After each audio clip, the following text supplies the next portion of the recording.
It's often said that medieval wars were chaotic, brutal, and simple in their logic. Armies clashed, the strongest won, the losers retreated or switched sides.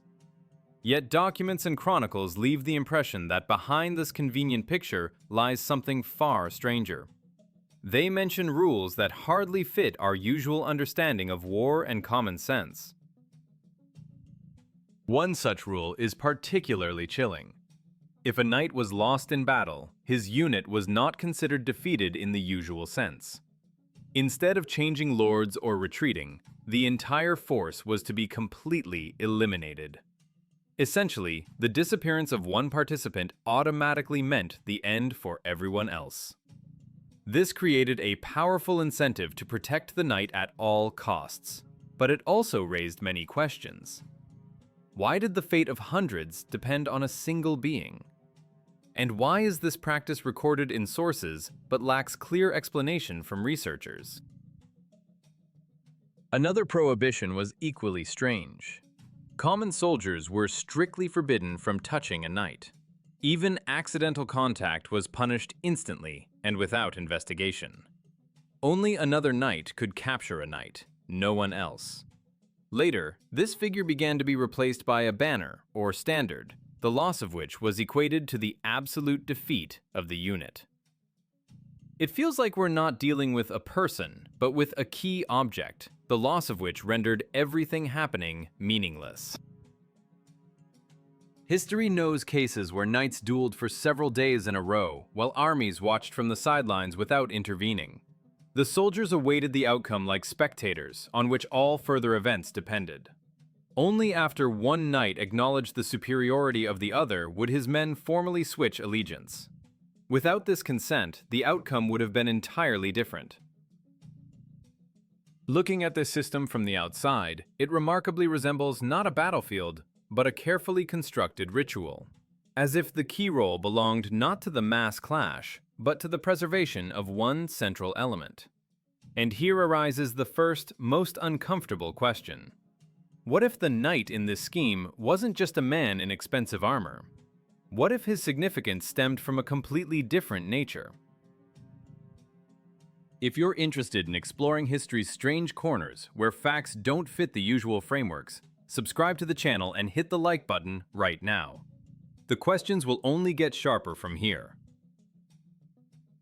It's after this that attention inevitably shifts from the rules of war to those for whom these rules existed. Because the real contradictions begin to emerge the moment we stop looking at the laws of combat and start examining the very armor in which these mysterious figures operated. There, the strangeness is no less, and perhaps even greater. When we talk about knights, imagination immediately conjures a man in shining metal armor, ready for battle. This image is so ingrained that almost no one asks, how suitable was such gear for real combat anyway?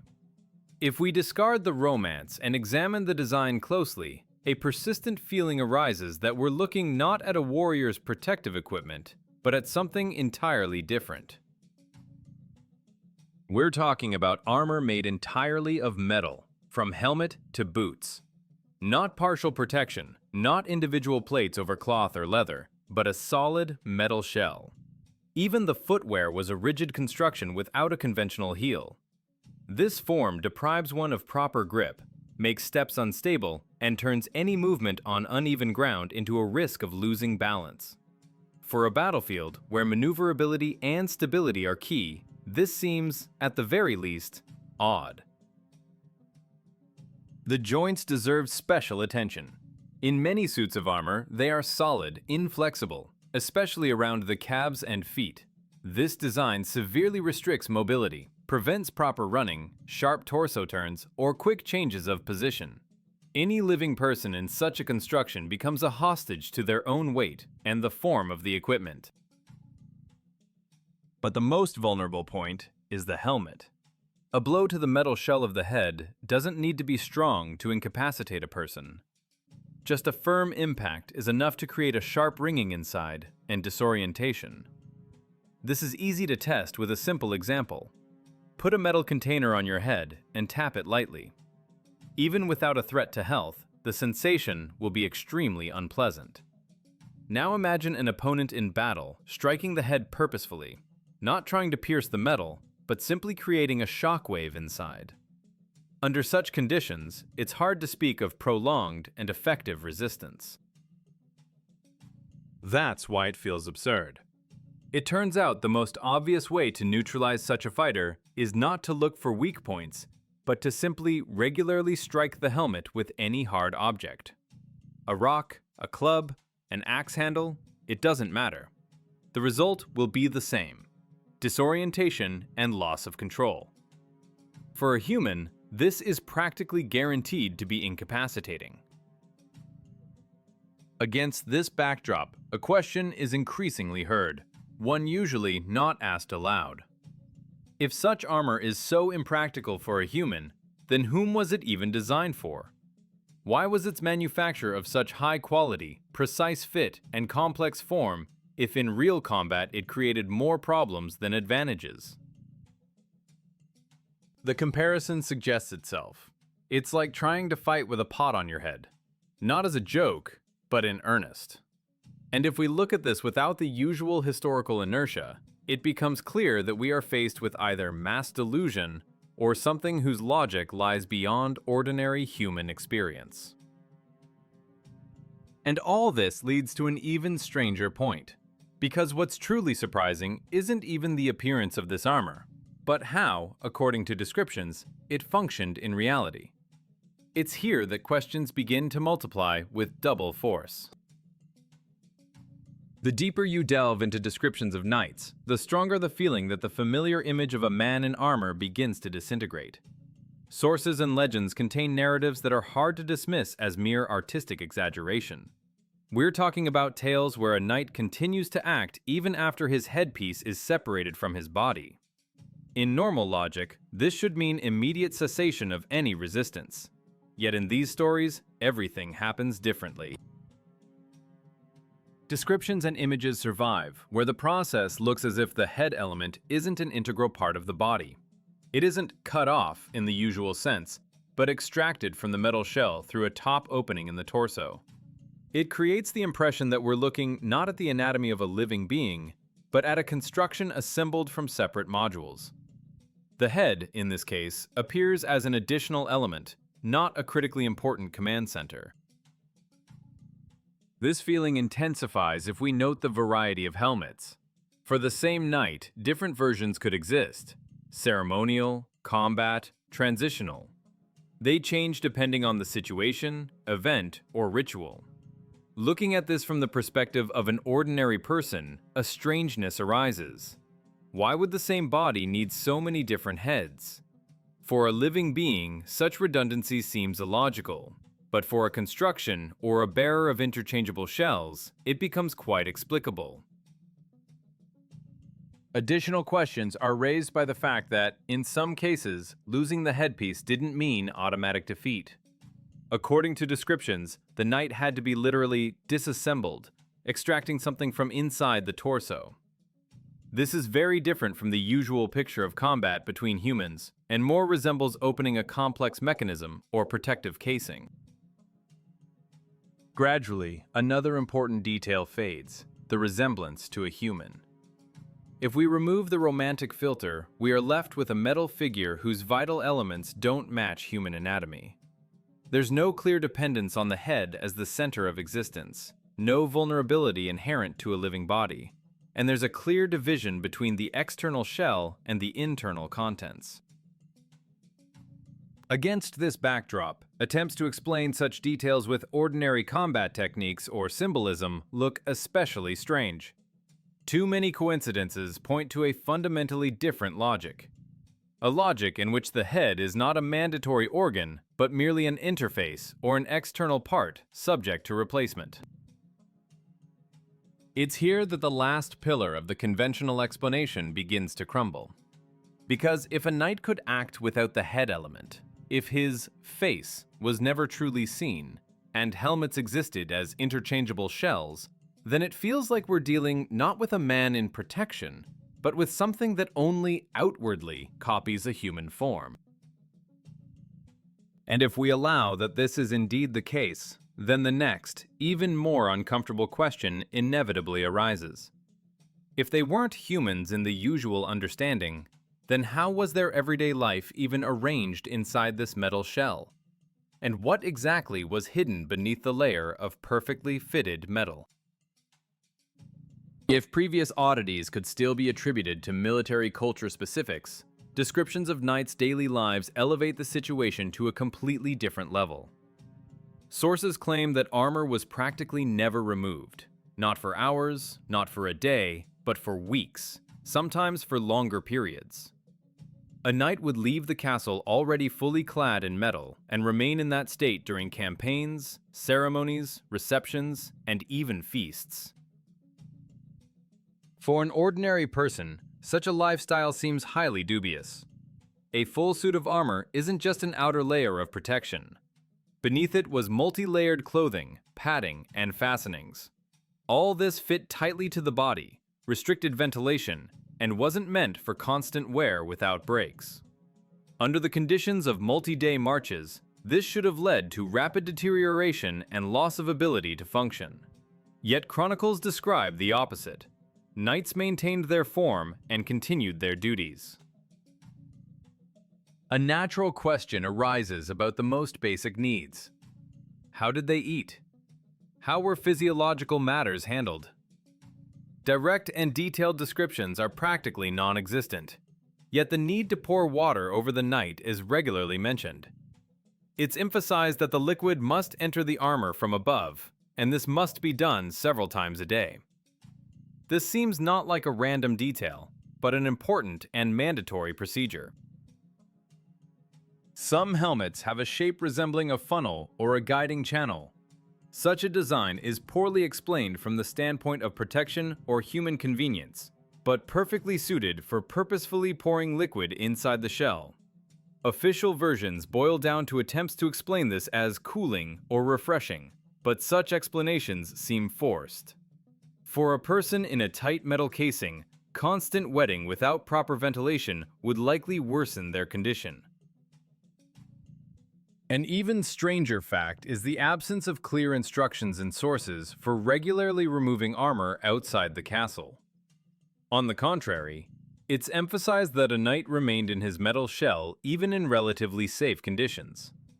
This completely contradicts the logic of self-preservation for a living human, but unexpectedly makes sense if we assume a different nature for the being inside. If we consider the armor not as clothing, but as a habitat, many inconsistencies begin to disappear.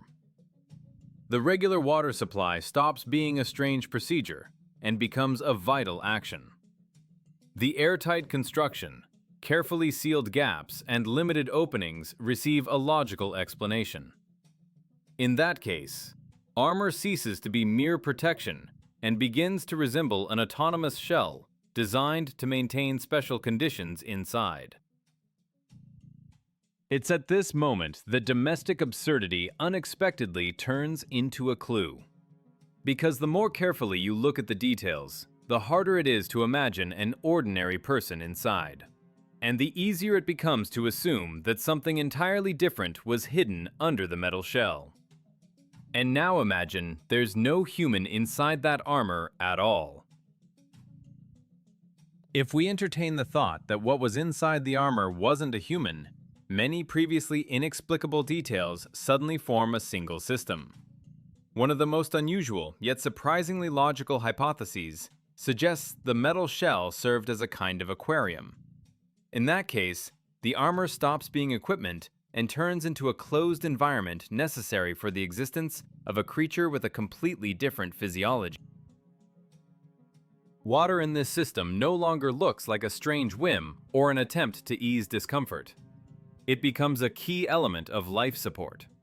The regular pouring of liquid inside the armor, the shape of helmets directing the flow, and the need to maintain a certain humidity level receive a logical explanation. Without water, such a creature simply couldn't survive long in a dry environment. Mollusks, by their nature, are practically solid muscle mass. Unlike humans, they lack a rigid skeleton, and most of their volume is muscle. This implies great strength in a relatively small size. This could explain mentions of the extraordinary physical power of knights, who weren't notably tall. For such a creature, the metal shell would serve not as a limitation, but as a framework, allowing it to effectively transmit force outward. The airtightness of the armor in this version ceases to be an oddity. The carefully sealed gaps, minimal number of openings, and the need to constantly maintain the internal environment are explained by the need to preserve moisture. Even the prohibition on touches from ordinary soldiers starts to look different. It might not have been about a sacred status, but about the risk of damaging the shell or contaminating the internal environment. The question of the face stands separately.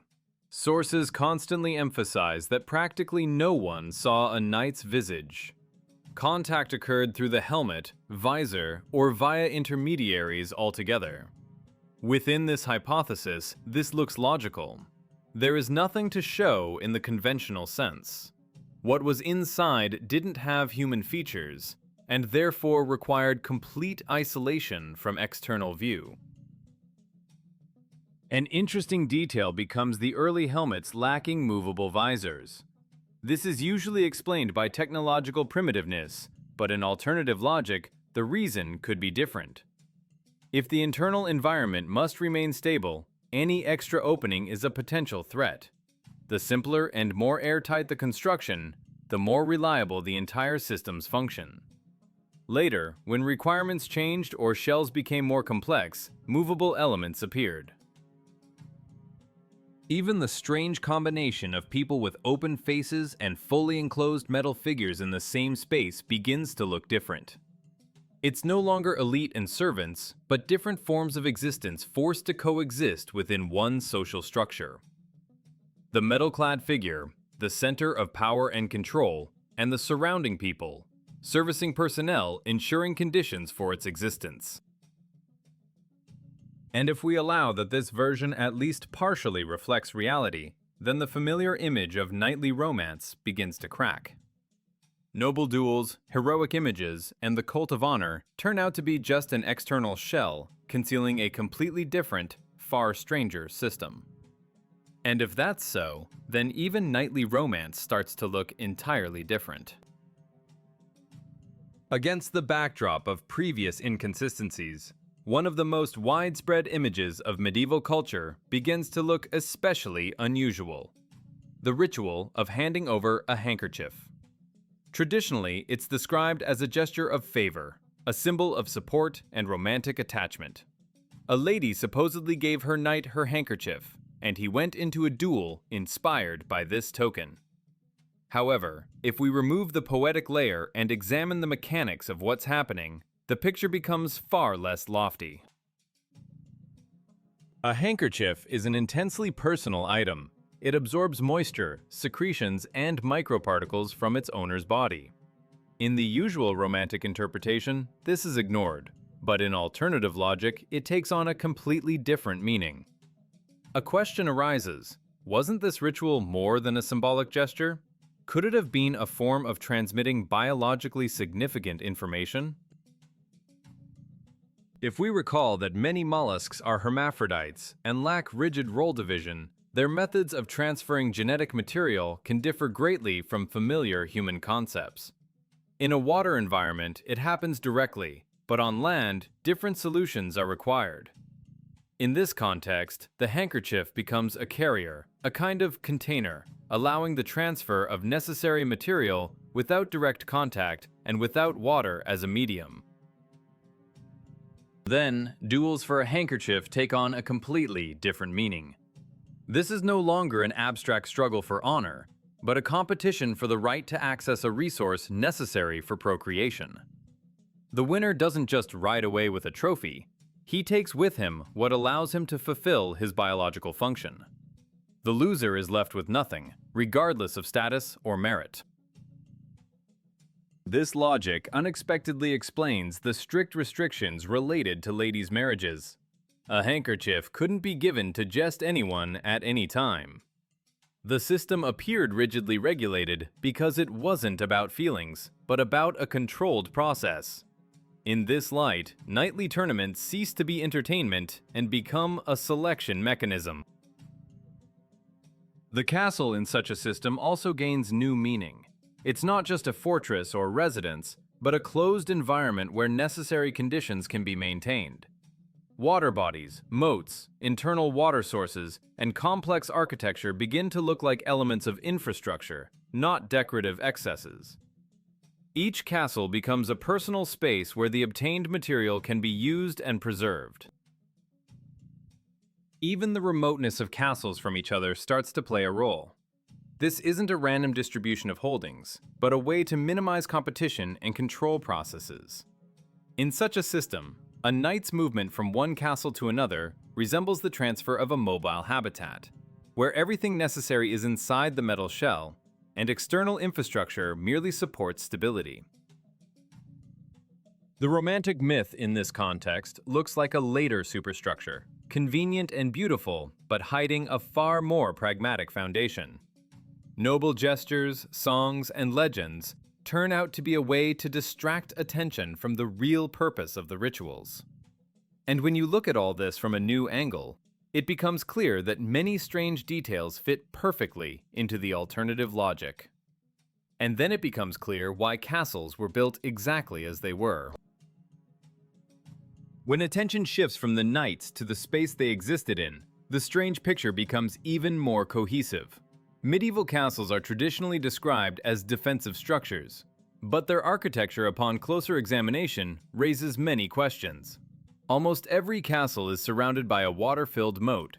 Often, additional ponds, wells, reservoirs, and even rooms deliberately retaining moisture were located inside the walls. For defense, this didn't always have practical sense, yet it required constant effort to maintain the water level. If we try to imagine ordinary human life under such conditions, serious doubts arise. Cold stone halls, high humidity, poor ventilation, drafts, and dampness make a castle an extremely uncomfortable place for permanent residence. Even today, with modern amenities, staying there for long is difficult. Yet sources assure that precisely such places were considered prestigious residences. This paradox is poorly explained by conventional logic, but fits surprisingly well into the alternative hypothesis.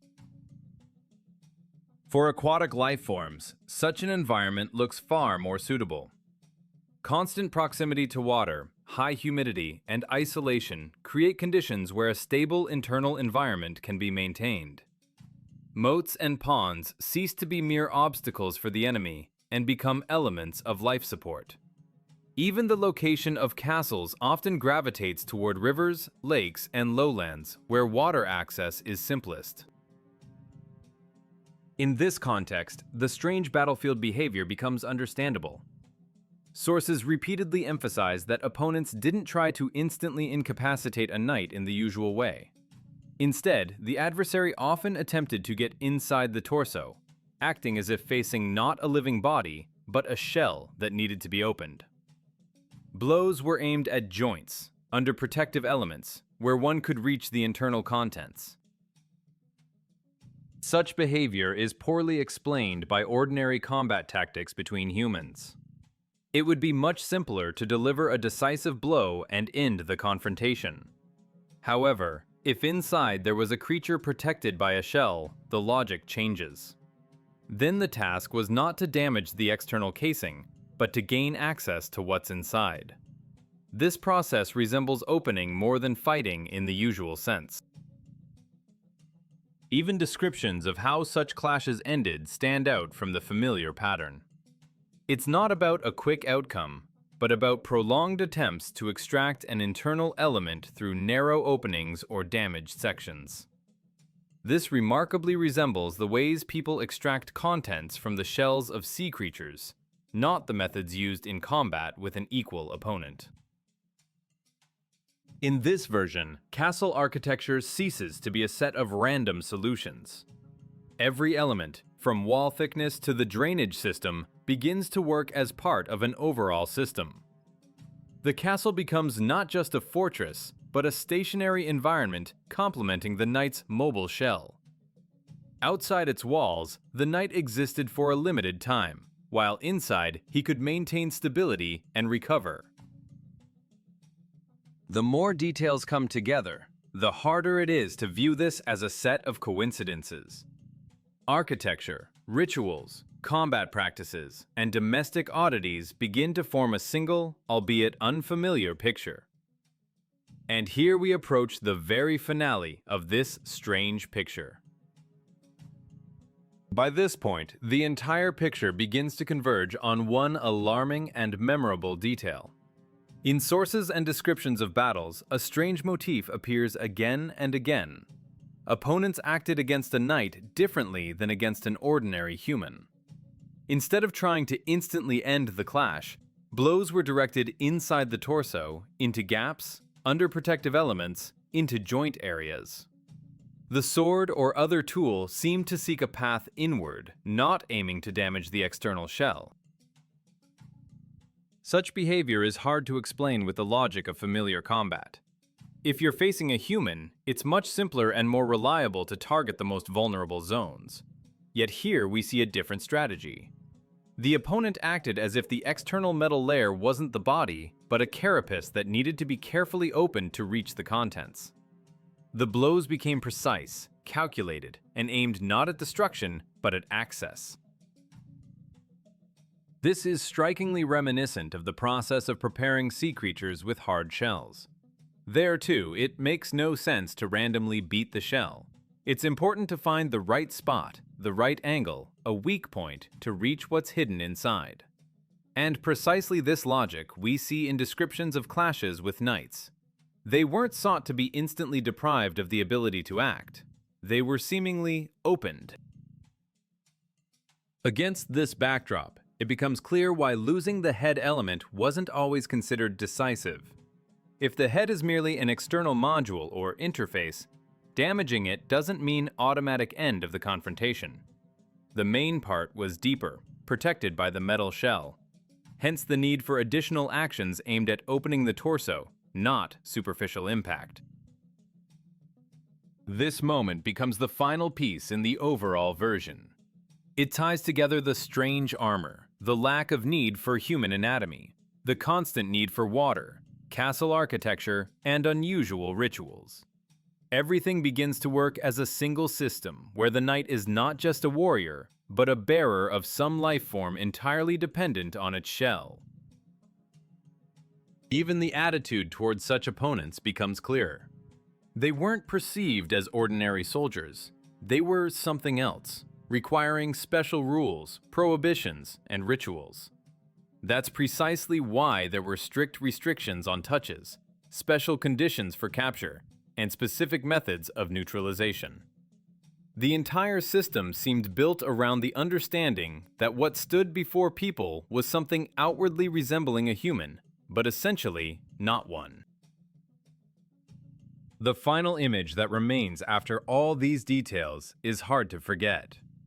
A metal figure, inside which hides a life not bound by human laws. Armor not as protection, but as a shell. Water not as comfort, but as necessity. A castle not as a home, but as a stationary environment. And combat not as a clash of equals, but as an attempt to open a carapace. At this moment, familiar history ceases to be a collection of disparate oddities. It transforms into a cohesive, albeit unfamiliar picture, where every discrepancy unexpectedly finds its place. And that's precisely why this image catches on the most, because it looks frighteningly logical. When all the fragments come together, a feeling of strange, almost uneasy aftertaste arises. Each individual detail initially looks like a curiosity, an error of interpretation, or an exaggeration. But when the rules of war, armor construction, absence of human vulnerability, necessity of water, castle architecture, and unusual rituals align into one line, it becomes hard to shake the thought that we're not looking at a set of coincidences. Too much coincides. Too much is explained by one logic. The conventional historical version tries to bypass such questions. That's understandable. The official picture of the past must be cohesive, convenient, and comprehensible. Hypotheses that break the anthropocentric view of the world fit poorly into it. It's easier to speak of symbols, myths, and artistic images than to wonder why real practices looked so illogical for an ordinary human. Any system of knowledge strives to protect itself from inconvenient assumptions. However, the version with an alternative lifeform is just one possibility. There are other alternative interpretations that surface from time to time in sources and legends. Mentions of so-called blue blood, beings different in nature from humans. Stories about merfolk, creatures connected to water, and reptilian humanoids, which supposedly possessed different physiological properties. These narratives appear not in one region or one culture, making them even more curious. In official science, such topics are relegated to folklore, allegory, or fiction. But we might ask a simple question. Why do such motifs arise again and again, in different eras and different places? Perhaps it's merely a play of imagination. Or perhaps distorted echoes of something that became inconvenient to explain directly over time. It's important to understand that this isn't about unconditionally accepting one specific version. The process of reflection itself is far more valuable. History is not a frozen set of truths, but a field for analysis, doubt, and revision. Many things considered obvious today would have looked just as strange in the past as these hypotheses do now. Perhaps knights really were ordinary people, and all the oddities are the result of distorted sources and later interpretations. Or perhaps we are still looking at the past through too narrow a filter, not allowing ourselves to ask truly inconvenient questions. Everyone decides for themselves. That's precisely why it's so important not to take any version at face value, including this one.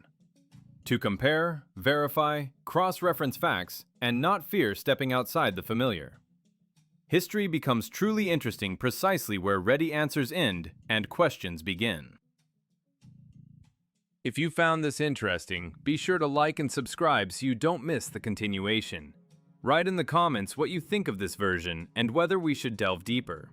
It's from such discussions that the most unexpected and valuable ideas are born.